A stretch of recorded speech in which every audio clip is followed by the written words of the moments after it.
তো বন্ধুরা, আশা করি সবাই ভালো আছো। আজ আবারও চলে আসলাম একটা মাছের ভিডিও নিয়ে। আর আজ আমরা চলে আইছি আলির 3 বিঘার সেই বড় ঘেরে।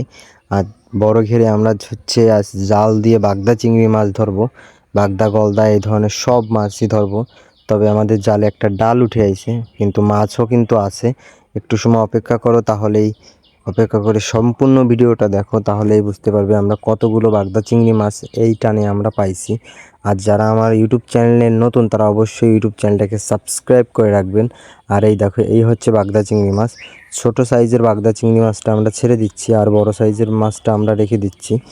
এই মাছের কেজি প্রায় এখন আছে 800-900, আবার 1000ও হয়ে যায়। তবে মাছের বাজার বুঝে দাম হয়, এক এক সময় এক একটা রেট পাওয়া যায়। তবে এই দেখো, মাছগুলো কিন্তু অনেক বড় সাইজের মাছ। আর এই বাগদা চিংড়ির গায়ে কালো কালো যে একটা ডোরা ডোরা থাকে, এই ডোরা ডোরার কারণে হচ্ছে গিয়ে বাগদা চিংড়ির নাম হয় বাগদা চিংড়ি। আর ভিডিওটা কেমন লাগলো অবশ্যই কিন্তু কমেন্টে জানাবে, এবং ভিডিওটা বেশি বেশি করে শেয়ার করে দেবেন। আর কে কোন জায়গা থেকে ভিডিওটা দেখছেন অবশ্যই জানাবেন। ধন্যবাদ সবাইকে, ভালো থাকবেন।